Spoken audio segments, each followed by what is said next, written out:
Hello guys, welcome back to your channel, 1000 Manga Recap. Last time, we saw Xiaoyi offering something unexpected. Now, let's dive back in. Wu, with a stern look, says while buttoning up, "Don't just casually do stuff like this." Xiaoyi, trembling, responds, "But sir, Wu Chen interrupts firmly, "Just call me Mr. Wu from now on. Here, have some water. Your production crew has been struggling these past few days. Don't you have to work overtime tomorrow to catch up?" Xiaoyi, on the verge of tears, says, "My supposed fiancé suddenly joined the production yesterday, and the instructors, not wanting to tarnish their reputation, started another drama titled The Noodle King of the Song Dynasty, so yes, they are going to be working overtime tomorrow." Wu Chen, thinking deeply, murmurs, They started a new one." Scene shifts to Boss Mao. Wu Chen asks, concerned, "Boss Mao, why did you suddenly start a new project?" Boss Mao replies, "It was a proposal from the screenwriter. I don't think it will require much, and since it'll help us avoid ruining our reputation and also it's cost efficient. You can take a look at it, Mr. Wu." Wu Chen, still puzzled, thinks, "Am I overthinking? Why does this feel out of place?" The next day, Wu Chen opens the window and says, surprised, "I didn't realize Xiaodai was also a workaholic." Half a day later, we see a helicopter and a lady named Qing'er, the wife of the third young master of the Lu family in the capital. Everyone greets her with respect. Scene shifts to the room. An old man says nervously, "He said that things were getting worse, your brother was about to die, etc. You can ask him yourself." Qing'er, with a sharp tone, says, "After all these years, you still can't even handle little things like this. It's so embarrassing." The old man gets visibly nervous.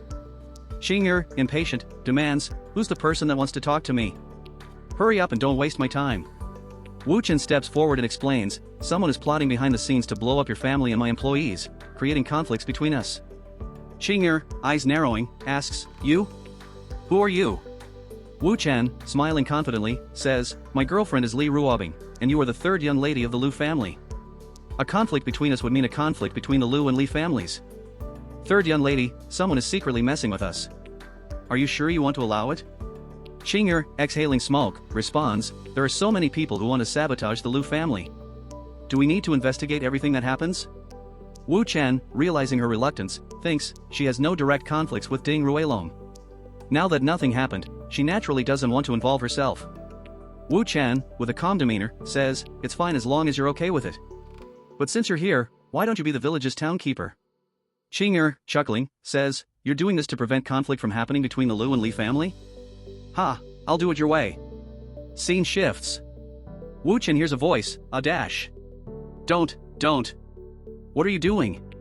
Please stop it. Wu Chen, alarmed, thinks, it's Xiaoyi. He breaks the door and shouts, "How much wine did you drink, you lecherous brat?" We see a man trying to assault Xiaoyi. Wu Chen kicks him away. Xiaoyi, sobbing, says, "And Mr. Wu?" Wu Chen, lifting her gently, says, "Sorry, the security operations still aren't good enough.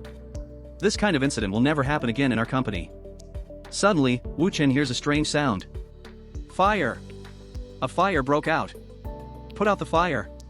We see a room caught fire. Wu Chen, thinking quickly, realizes it's coming from the third mistress's room. He grabs a man's hand and says, "Help me take care of this girl. Also, bring that man to the security guards." The man nods, "Okay." Immediately, Wu Chen runs towards Qing'er's room. He bursts in and demands, "Where's she at?" We see Qing'er, in a towel, holding a candle. Wu Chen, shocked, thinks, that's why she's still here even after the fire broke out, she's the one making it. He takes the candle from her. Qing'er, in a sultry voice, pleads, "Gee, give it back to me. I want you." Wu Chen, maintaining his composure, hits Qing'er's neck, causing her to faint. Lifting her, he says, "Third mistress, you're sick. I'll cure you slowly afterwards." Half an hour later, Qing'er slowly opens her eyes, surprised, this is..." Wu Chen, serious, says, "Third mistress, it looks like they're coming for you this time." Qing'er, concerned, asks, "Let's not talk about that first, with the condition I was in just now, did I?" Wu Chen, reassuringly, says, Wu Chen, will not take advantage of others. Besides, your room was almost burned down just now." Qing'er, making a serious face, says, "There are not many people who dare to kill me in broad daylight. The Ding family is just lurking in the dark. The one who really wants to kill me in this world could only be the second mistress." Wu Chen, understanding the gravity, says, "Since they are now working together, this incident will not end so easily. What are you going to do next, third mistress?" Qing'er, lighting a cigarette, asks, do you have a cigarette? She continues, huff. Since our motives are the same, we'll have to work together now. Causing trouble for Lu family's second young master's project? Wu Chen, shaking his head, says, no, they're working with Ding Ruilong. Xing'er, curious, asks, what do you want me to do? Wu Chen replies, the project has a big risk, it's just that they are being kept in the dark. You just need to go back tomorrow and tell them it. If they don't want to shame the Lu family, tell them to exit from the Coastal Green City project. After that, I'll handle the rest. Xing'er, smiling, says, if that's all, I'll wait for your good news. Wu Chen, standing, says, then that's settled. But there's one more thing, I will bring all the production crews away tomorrow. I don't wish for your brother to create more nasty entanglements with my employees. Xing'er, smirking, says, as long as you settle everything cleanly, all the other things are small cases. Scene shifts. We see a man and a lady. He is the Jing City's Lu family's second young master. She is Jing City's Lu family's second mistress. The man says, it's all thanks to the third mistress's internal news. We got lucky that we got out in time, otherwise, the fire would have burned here. The lady adds, that's right. This family without the third mistress is nothing, haha. Xing'er, smiling, says, second mistress, we're a family after all. We see both cross each other. The lady thinks, look at you. I wonder how long you can still hold on, just wait and see. Xing'er, deep in thought, thinks, Lu family is now not in trouble, but I've become a nuisance to these two. There's more trouble coming to me. Wu Chen, our partnership might not end so fast. If you like my video, please share and subscribe.